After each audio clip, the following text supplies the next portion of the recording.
Welcome to My Spoonie Sisters, featuring stories from special guests dedicated to empowering those with chronic illness. Our goal? To connect people and provide the support and tools they need to live a better life. For those with chronic illness, our energy levels just fade faster. We must be more purposeful with the spoons allotted to us. So grab your coffee or tea, sister, and tune in as My Spoonie Sisters share stories of living with chronic illness.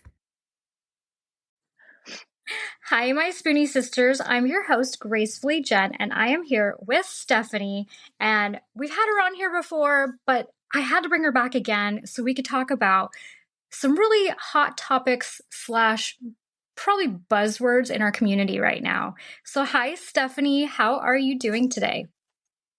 Hi, I'm great. How are you? I'm doing okay. I was just telling you a minute ago before we started recording that I did something to my back over the weekend. And so I'm propped up here with some ice packs and a back brace in my bedroom, but we're good to go. Good. I'm so sorry about your back. It happens, but thank you. So what you and I were just talking about is the big buzzword in our community is gaslighting. So would you mind bringing up what gaslighting really is to kind of help people better understand it? Sure. So before I talk about gaslighting, let me reintroduce myself. Definitely. My name is Stefanie, and I'm known within the Spoonie community as the Rheumatoid Arthritis coach. And on there, I help coach women with rheumatoid arthritis live their best lives through managing their symptoms and controlling all of the emotions that go along with rheumatoid arthritis. I am also an RA patient myself, but additionally, I am also a practicing family nurse practitioner. So I kind of sit in both sides, as one could say. I'm a provider as well as a patient, which is a very unique perspective on everything medical, right? So when it comes to gaslighting is a very, very hot topic in our community, in all chronic illness communities right now, right? And not feeling fully supported in a healthcare setting is not uncommon, right? We've all been there. Even me as a medical professional working with my peers and people who are considered my work friends, I have definitely still felt isolated or unsupported. But I think that there is sometimes confusion with what is gaslighting and what is something else. So I would love to talk about that today. And I think that is going to be such a helpful tool to our community because I think sometimes we get a little confused. And so I'm excited for you to kind of help walk us through what the difference is. Okay, so I have great examples of both. Like I said, even as a medical professional, I have definitely had experiences with one-on-one gaslighting. As horrible as that is to say, right? It's kind of like turning against my own people for me to even admit that, but it's true. My story very short is I was diagnosed shortly after the birth of my first son. So I had just given birth, which is completely body altering by any stretch of any imagination. And then I had gained a significant amount of weight with that pregnancy. So I was significantly obese after the birth of my first son. And so when I first started down the journey of why I had this hand pain and I just didn't feel well, I was sick all the time. But my biggest complaint was really my left thumb. And while I went on my journey to try to find answers, there was definitely a lot of postpartum depression diagnoses, obesity related diagnoses. I was just changing my lifestyle after having a child kind of talks, or, kind of like, you got to grow up, you're a mom now kind of talks. And a lot of that was definitely gaslighting. And it was really hard because I knew that something was wrong. And not only did I know as a patient, but as a medical provider, I knew that this wasn't just from depression. And not that depression is mild, but I knew depression. I knew that what I was experiencing, I knew depression doesn't affect your left thumb, right? Like, you can't blame that. And then I knew that even though I was obese, my left thumb really wasn't related. And I just knew it was something more. And so I kept pursuing my journey. And I had to really learn how to be a patient and how to communicate my needs and what I really wanted looked at and worked up and what I really wanted taken seriously. So I do have some really great tips for how to talk to your providers. Okay, so what would be probably your number one most important tip to consider? So first and foremost, when you go into your medical appointment, you want to have your thoughts organized and be clear and concise. Because as a medical provider now, not as a patient, but as a provider, it's very confusing when people come in and say, "Oh, I have hand pain, but I'm really sad and I'm really tired all the time and my husband's cheating on me and my kid is in school and I can't afford daycare." And you kind of go down this path with them. And then as a human, right, sometimes it's kind of hard to figure out what their priority is or what they're there for. So it's really important that you're just concise. I'm here because my left hand hurts a lot, enough to where it's completely life altering and it's new or it's worse than it was before. And I would really like some attention to that. Okay, so what would be your second piece of advice? So another good tip is when you first walk in, I would always say, hey, I have a few things to talk about today, or give them a heads up that you're not just you didn't just pull your back, right, or you're not just there for a little runny nose.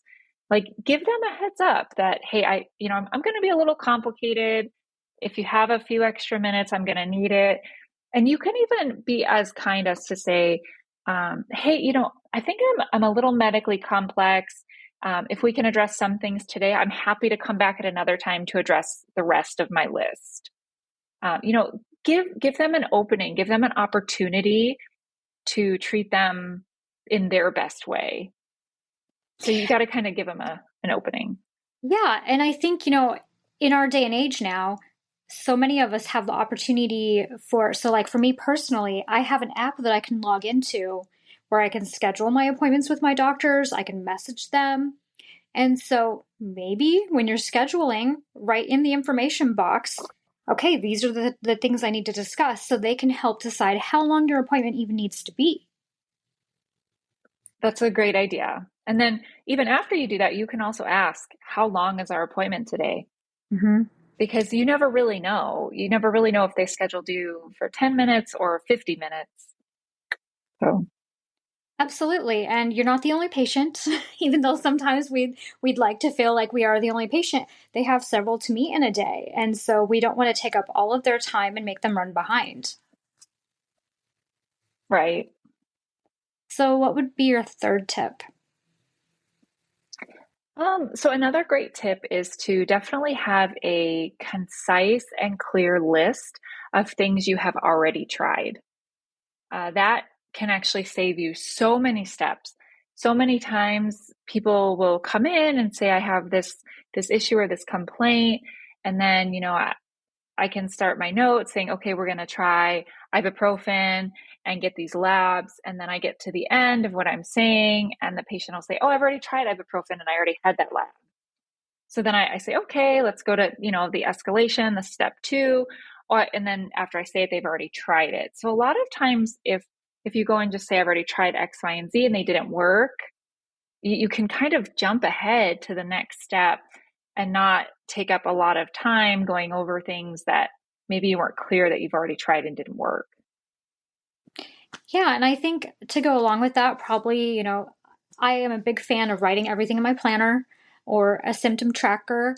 I think that really comes in handy. Or if you have skin conditions going on, I would take pictures every single day to compare and see what's going on so I can properly show them this is how we got from A to B in the last few months. That's amazing of you.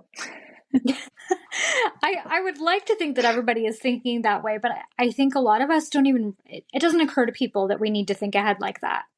And so when I've talked to, friends in our community that are just getting started, that is probably my biggest recommendation I give them is track everything, write everything down. If you're using an app, put everything in there, but you need to be able to have all the proper information to provide to them. Because if you walk in there and you say, well, when I scheduled this, my back was hurting, but today I feel okay.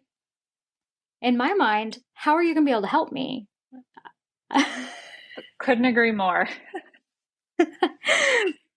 Okay, Also, so I'm sorry, I interrupted you. no, I was just going to tag on to something you said that was great. So you said you go in with your list and you are clearly a very organized, very responsible, very intelligent patient, right? You go in, you have your list.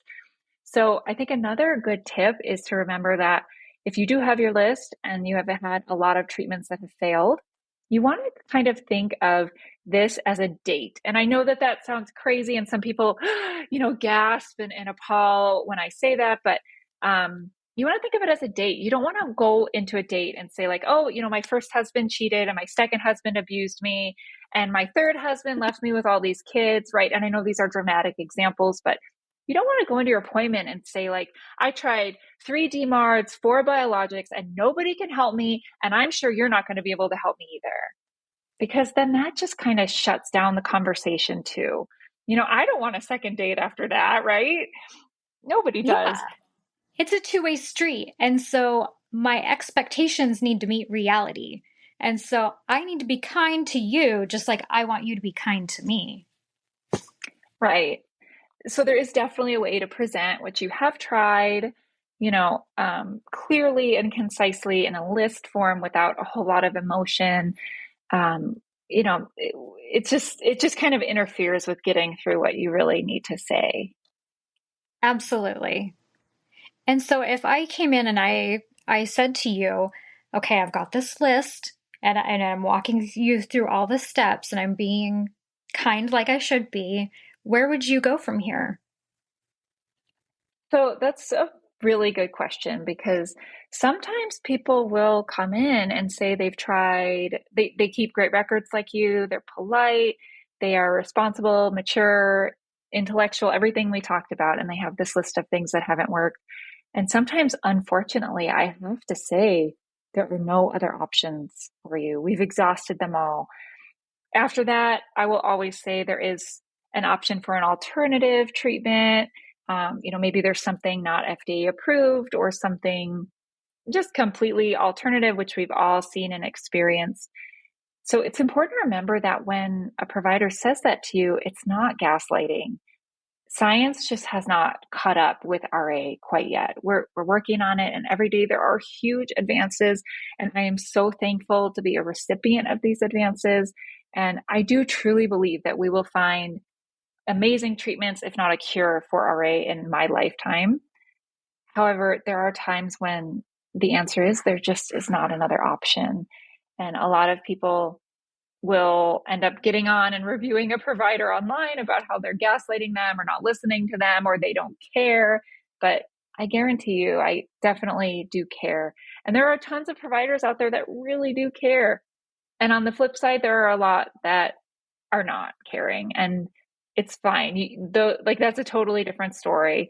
But it's just important to remember that if they tell you there's no other options, that's really not medical gaslighting. Well, and just like a date, if I try out one rheumatologist and it's not working out and I don't feel like they're taking me seriously, I can go try another one, and that's okay. It is okay. You can always get a second opinion. Just be open and honest that that's what you're going to do. Absolutely.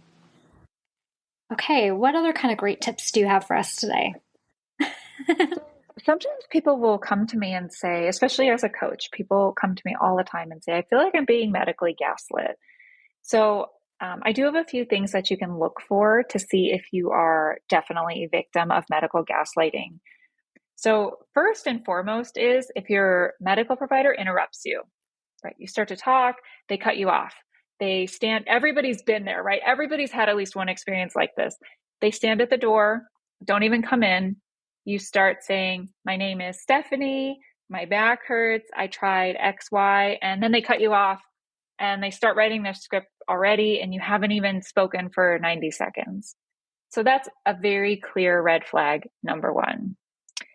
The second one that I see probably the most common is if your medical provider just blatantly refuses to order labs, imaging, or other testing for no reason, right? Because a lot of times a second opinion or a naturopath, a homeopath, a coach, somebody like me might suggest that we look into other avenues or check other labs, take more pictures, whatnot. So then, patients will go back to their provider. And if you get a response like, oh, well, we don't want to go looking for a needle in a haystack, or I don't order MRIs, or responses like that are also big red flags, because there's no reason that a patient should not participate in, we actually call it shared decision making, where the patient participates in their own care. And so I help people communicate stuff like this all the time to their provider. And if they ever say like, absolutely not, I'm not doing it, that's definitely a sign of medical gaslighting. So if I called you up, Stefanie, and I said, okay, I just met with my rheumatologist and he prescribed my first DMARD, the disease modifying. Okay, so this is a true story. This is actually from me back in 2012. And so if I called you up in 2012 and I said, Stefanie, I tried this medicine for a week, and I kid you not, while I was at my parents visiting them, I had a seizure and I fell and hit my head. I called my rheumatologist to report what happened, and their response to me was, well, don't you have epilepsy? You're on a medication for it. And my response back was, actually, no. If you went back and looked at my chart, the medication that I am on is for migraines. I've never had a seizure in my life. And this rheumatologist kept pushing and tried to get me to keep taking the medicine. Ultimately, my husband and I decided that we were going to ignore his instructions because what had happened was very scary and we did not want it to happen again. So if I called you up and I said, Stefanie, this is what happened to me and I don't feel like my rheumatologist was listening to me, what would you tell me?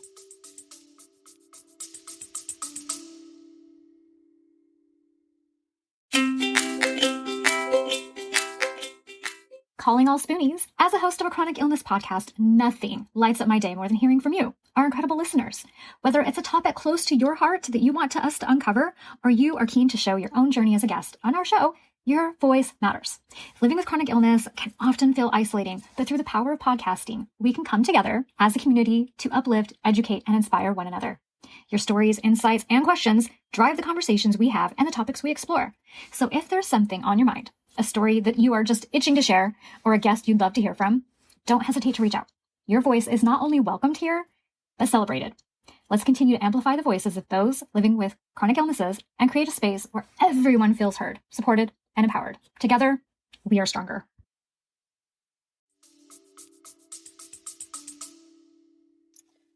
So it's good that they tried to clarify whether or not you had epilepsy, right?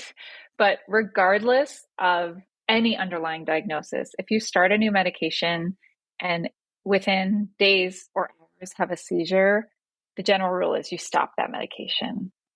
So just as a general rule, you stop it until you know more. So I'm so sorry. That is a very obvious medical gaslighting situation. And I'm so sorry that that happened to you. But yeah, it does happen. But as I said, I try to be kind. I try to be a good listener. And, I would say, do you have epilepsy? Because you never know. And sometimes, so all patients aren't like you, right? All patients don't know their whole medical history. Or some people aren't even totally sure why they're on that particular medication that I know exactly what you're talking about because it's used for so many things. But so it's good that we try to explore, but it sounds like it wasn't really an exploring open-ended question. No, not at all. And I am glad that my husband and I listened to our guts. And, I did try to keep seeing this rheumatologist, but honestly, it just felt like this is how I was going to keep being treated. No matter how kind I was, no matter what I did, he wasn't running tests. I wasn't even getting a diagnosis. So that first year was just so difficult. And so I'm thankful that we found me and the rheumatologist I have now, and I've been in great hands. I've still had, some bad reactions to medications, but That's part of life. You never know if that's going to happen. And you can have the best doctor or the worst, and it's still going to happen. And so I'm glad that I was able to just let go and find such a wonderful provider that takes really good care of me and always listens. I'm so glad that you were able to find that. I know a lot of people listening are thinking they don't have those kinds of resources or that variety of rheumatologists to choose from. And that can be really hard. It's not always an option. We understand it's not always an option to leave and find somebody new, but if you're in a position to do so, it's always best if this is happening. So I do have a couple other signs. Oh, sorry. Oh, I was going to say, and find your Stefanie. Stefanie is amazing, and she will answer any question anytime.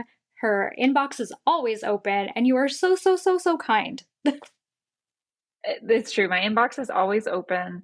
I'm more than happy to help. My journey was rough, as I know yours was too.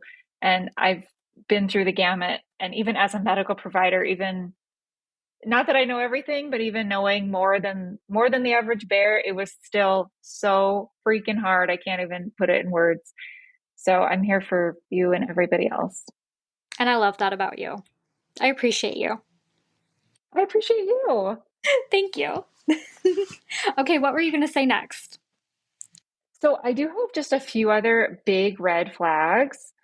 And then I would like to talk about instances when people think they're being gaslighted, but maybe are not, and how to deal with those. Okay, let's do it. I'm game. So the last few big red flags, which are obvious examples, is if your healthcare provider really minimizes or downplays how you're feeling, right? Like, hey, your back is not that bad. You look fine to me. You should just go home and put some ice on it, right? That's really downplaying. Or if they tell you that you're overreacting, being dramatic, or if they verbalize any kind of judgment, right? Like, oh, overweight women like you always hurt their back like this. You'll be fine. I've seen this before, right? Or extra red flag if it has anything to do with racism, sexism, ageism, or even their personal experience with stuff that is not helpful and very harmful. And those are huge, huge red flags. And we should definitely seek alternative treatments and alternative providers at that point. So those are just the big red flags. Those are the definitions of medical gaslighting. So just remember, if you're in those situations, I'm so sorry for you, but let's help get you out of the situation and get you the care that you need and deserve. Absolutely. Okay, so what was your next one? Oh, so another big thing, people come to me a lot and say, Stefanie, I'm being medically gaslit. I'm really upset. I need a second opinion. Nobody's listening to me. I feel unseen and unheard, right? So a lot of times people will come to me and say these things, but there could be other things happening that maybe as a layperson or as even an outsider, maybe you're just not totally aware of, and you're not actually being unseen and unheard, but these other things are happening. So Do you have an example of what kind of things? I do. So the first and most common one is that there is just simply a lack of medical treatment options for your condition. So many times, and it's so unfortunate and so sad, there are people with very severe cases of rheumatoid arthritis or psoriasis, or we've talked about all of these Spoonie conditions, right? That are very severe. And some people have tried multiple DMARDs, multiple biologics. They've done injections, pills, infusions. They've been through the gamut for the last 8, 10, 12 years, and whatever they're on is not working or is no longer working, right? So there are unfortunately times when, I have to say there are just no more treatment options. Science has not caught up. I'm happy to help you manage your symptoms, but I have nothing more that's FDA approved to offer you. And a lot of times people they get really upset, which is understandable. And there's a lot of emotions when you hear that, right? It's horrible to hear. And I don't blame anybody for being upset. But at the same time, it's not medical gaslighting. Absolutely. And I think we just need to be aware that sometimes we're already doing all the things. We're already trying all the correct medications, all the anti-inflammatories, whatever the options are, we're trying them, and sometimes our bodies just don't want to cooperate.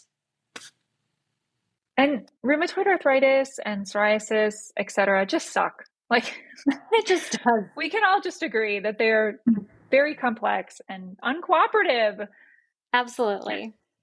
and unpredictable. Most definitely. Okay, so what So would your then next one be? the next thing is that what I think I see as a medical provider that I think a lot of people don't quite aren't able to quite see because of their perspective is that sometimes there are just restrictions with health insurance and also strained resources. You know, if you live in a rural area or somewhere where maybe there aren't radiology facilities or other higher skilled medical professionals, or maybe your provider is just totally tied by what your insurance will provide and will cover. You know, sometimes it's not that they're not listening, but they simply can't send you for this special high-end dedicated MRI because maybe the closest MRI machine is several hundred miles away, you know, or maybe you hit some out of pocket for the year, or maybe your medical insurance simply does not cover X, Y, and Z, and those are the only treatment options left. So, of course, this is a conversation that you should still have with your provider. There are always options of writing letters and trying to appeal things, but definitely it's worth a conversation. But again, this isn't medical gaslighting. Sometimes it's just somebody saying, there's nothing else I can offer you because my hands are tied. Definitely. And if you're able to try traveling, try traveling. I honestly, that's what I'm doing now. I drive 4 hours to see my rheumatologist because I moved to the other side of the state and I don't want to start over. I like where I go. That's dedication, girl. Good for you. Well, she's fabulous. She sees me virtually in the wintertime, and then in the spring, summer, I go see her in person. She has me do all my labs over here, and I can just, keep her in touch on everything that's going on. My family practitioner is working with her to keep her in the loop on everything. I feel very lucky to have a care team that is working so well together, even though they're miles apart. That sounds amazing. I'm so happy for you. I wish it was like that for everyone. I know that not everybody has that kind of explanation or story. I feel very fortunate right now. Yeah, it is not everybody's story for sure. And not everyone wants to drive 4 hours to see a doctor. This is true, but I'm glad that you have the ability and the resources to do that. So, whatever works for you. Absolutely. Okay, so what would be your next one? So, I have three more. So, Okay. another one is that you may be seeking a specialized healthcare service from the wrong specialty. So, a lot of times people will come into the office who, have RA, and let's say, just as an example, they're at the rheumatology office having a follow up for their RA, and they say, "Hey, I have a new diagnosis of migraines," right? So sometimes the rheumatologist might say, "Well, I'm not addressing that today, or you need to see this other provider, or I'll give you a referral." Or they may, ask a briefer question about a subsequent question about what you said. And it's not because they don't care or they don't want to listen, but it's like trying to get an oil change at a nail salon. You're just at the wrong specialty.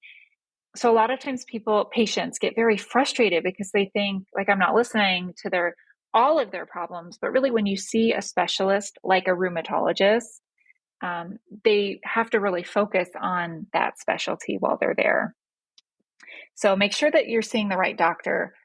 And if you're not sure, you can always ask, like, "Hey, I have this other problem that's new. I've been having these migraines. What do you think?" And a lot of times they'll just say, "Yeah, that's not really something we do here. That's not something I can help you with. But, let me know if you need something urgently in the meantime." And it's okay to keep them in the loop of what's going on with you because once in a while, maybe it's a side effect of your medication. And so that's simply what they need to share with you. I know that, an example from myself is that when I started having problems with my shoulder, I was absolutely convinced it was my RA. But just because we're having a pain does not mean it's always because of it. And so what I ended up finding out from my rheumatologist was it was an impingement. I'm kicking myself now because I didn't ask more questions. I just assumed, okay, it's going to go away. It did not go away on its own. I had to have shoulder surgery a couple years later. So next time, if they're saying it's not RA related, ask the questions. Right. And That's a then, perfect example, actually. yeah, and I'm kicking myself because if I would have asked the questions, she could have said, actually, you probably need to see an orthopedist or your family practitioner and, and so on, and explain what I need to do. She would have happily done that if I would have thought to ask that Right. question. But be kind to yourself because we blame everything on RA when we have RA. Absolutely. Girl, I blame everything on RA. I wake up in a bad mood. I'm like, it's my RA. Yep. My I, big toe I hurts yell at my today. kids. Sorry, it's my RA. Absolutely. Every morning it's like, oh, my big toe hurts. Oh, I forgot. I hit it on Yeah. something yesterday. It's actually not my RA. So be kind to yourself. It happens. But it's so true. If you I mean, and that's like the opposite, right? But if you had gone in and said your shoulder hurts, your rheumatologist probably would have said, RA really spares the shoulders. It's very rare to have rheumatoid arthritis in the shoulder. And it's actually very rare to have osteoarthritis in a shoulder in someone your age. So this clearly needs further workup, which is outside of a rheumatology scope. You definitely could have had a conversation about the treatment you need probably sooner than a couple of years. Probably. And honestly, I think part of it was it seemed like it was kind of an ebb and flow situation. So sometimes I would get better for a while and 6 months down the road it was hurting again. So we would revisit it again because she wanted to make sure that it was definitely not RA related. And she even injected it a couple times. But again, it's okay to ask the questions, but try not to be upset with what the answer is. Because sometimes, like you said, we need to seek the correct help.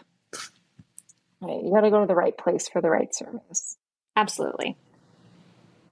And then we did kind of touch on this second to last one earlier, but sometimes as a medical provider, I can definitely say this. Sometimes we're just not given enough time for your appointment.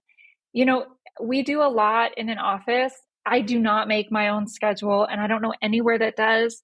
And most medical groups are transitioning to this bigger group, right? I can't say names, but the big university medical groups or the big California based medical groups. They own a lot, they manage dozens of physicians, they're huge groups, they use one scheduling program. And, sometimes when I call and say I need an appointment, they don't know that I need extra time. Or maybe it's just their policy to not do that for whatever reason, right? So sometimes we're just not given enough time.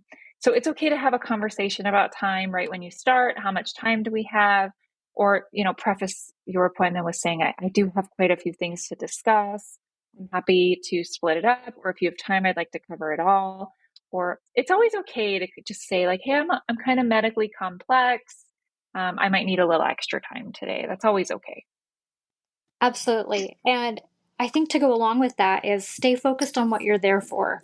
Don't talk about your vacation. Don't talk about your child. I think that's so much time that we're wasting when we need to focus on what we're there for. It's that is so true. And I hate to say, I'm glad you said it and not me because people think that I'm like a horrible human being when I say, like, please, try not to be social while you're here, only because it's very distracting.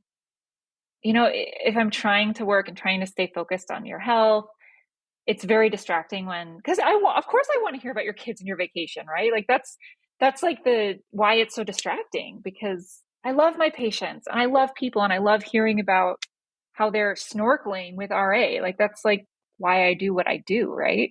Like so that you can have your life back. But then I'm distracted and I'm not in focused work mode and it isn't good for the appointment. Absolutely. And I have a family doctor that every once in a while, when I go in for something while he's helping me, he will talk to me about his children or ask me about my children, and that's fine, especially if he's the one bringing it up. But I gotta try to, as a patient, also rear it back to what I'm actually there for. So I think it's for both of us. We both have to do the work to try to stay focused. Oh, yeah, I agree. That's a very good point. And then my very last one, why I get a lot of communications about being gaslit is, remember, they don't call these Spoonie classified diseases invisible illnesses because they're only invisible to us as patients. Sometimes they're invisible to providers too. And not because we're dumb or don't know what we're looking for, but sometimes they don't show up on testing. Sometimes you may be too early in the diagnosis. Sometimes you may have a different disease that maybe our tests don't quite test for, or maybe they're not in the range of what we're testing for. So sometimes your disease is invisible on paper too, which is unfortunate. And I'm so sorry if that's you and that you are suffering and that you don't have answers yet. But sometimes, and it puts providers in a really hard position too, because we can't find answers for you. So sometimes we end up just saying, I can't do anything else for you.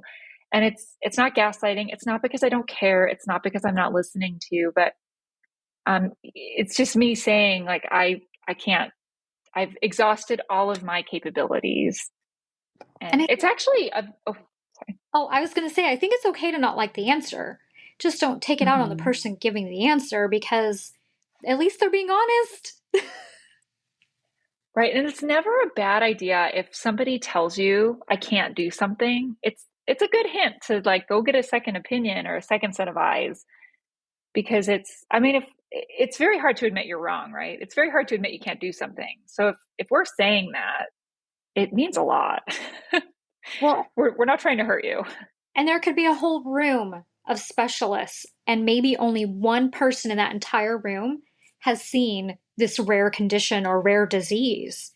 And so maybe that's where that second or even third opinion, especially if it's something ultra rare, you might have to keep searching.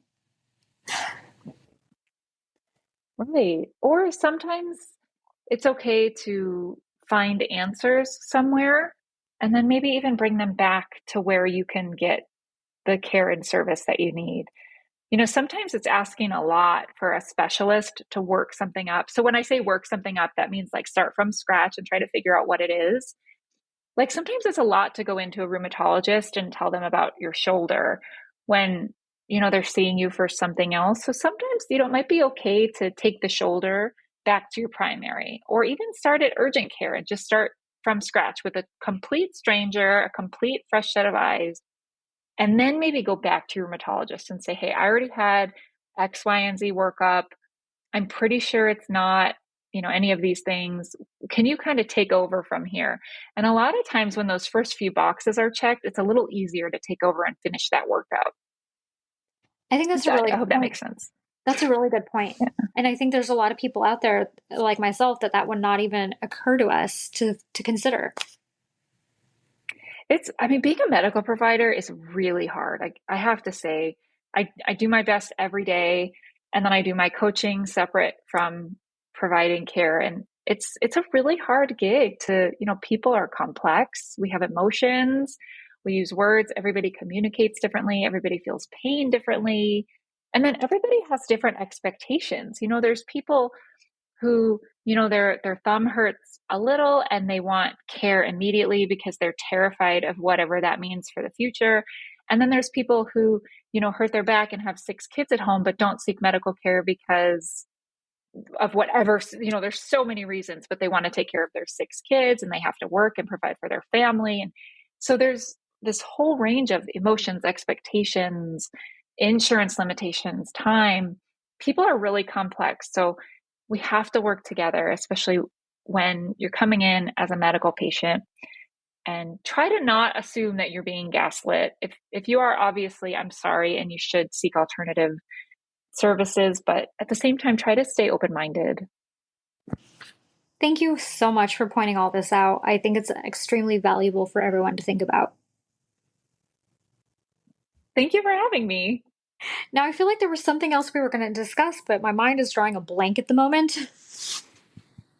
I was just going to say that I am a rheumatoid arthritis coach. That's all I do all I do in this community is coach women with rheumatoid arthritis to live their very best lives. And if you are looking for that kind of support, one-on-one, dedicated, completely committed to just you, so very different from what you get at the rheumatologist, not I don't replace a rheumatologist, but just a different type of service. You can find me at rheumatoidarthritiscoach.com. So, when a person reaches out to you and asks for your help and wants to sign up with your coaching, what does that look like? What exactly do you provide?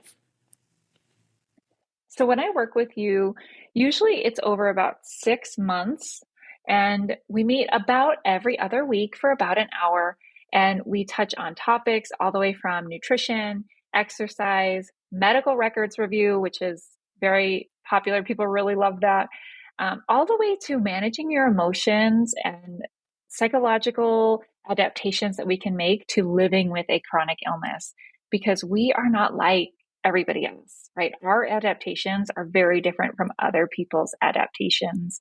And we have to learn to live with what we have and what we know. And we have to live within what we are capable of. And that does not fit in any other box, right? That's not a couples therapist or a depression therapist or even a cancer therapist, right? That's not the same kind of program. So what I do when I work with you is we go through all of those things. And at the end, you have so many more tools and you're able to really live your best life and better manage your symptoms of rheumatoid arthritis. I think that's wonderful. And honestly, just to even explain my labs to me would be wonderful. Oh, it's great. Yeah, it's amazing just the light bulbs that go off in the people that I work with. I love it.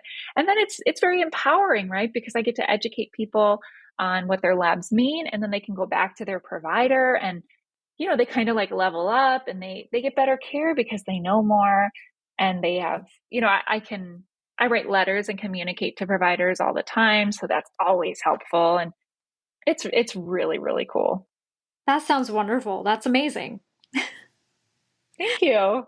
Well, thank you so much for coming back again. It was such a pleasure to have you, and I'm sure we're going to come up with more ideas and topics that I have to have you come back for. So, is there I anything can't wait. I'm is there anything you want to leave us with? uh, Thank you again for having me, and you know where to find me. I think you'll list all of my socials and website, and yeah. Absolutely. All right. Well, my Spoonie sisters, until next time, don't forget your spoon.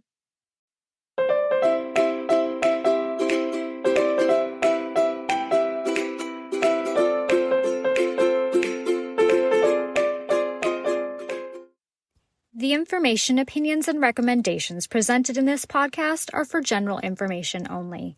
Consult your own physician for any medical issues that you may be having.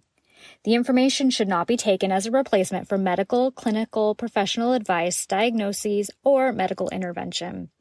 My Spoonie sisters and guests will not be held liable for any of the consequences of such action or inaction. Trigger warning. Some episodes may cover sensitive topics including, but not limited to, suicide, abuse, mental illness, and chronic disease. You are advised to refrain from listening if you are likely to be offended or adversely impacted by any of these topics. None of the guests or hosts will be responsible for your use of the information contained therein. Life is not merely to be alive, but to be well. Living a life with a chronic illness is best described with one word: unpredictable. Be Well's products are designed to make the unpredictable easier to deal with. Back when I was getting my infusions, I would have loved to have their adult zip hoodie. They even have one in pink. They also have everything from one-day pill holders to urgency buckets. So remember, they want to make your life a little easier. So be sure to check out Be Well.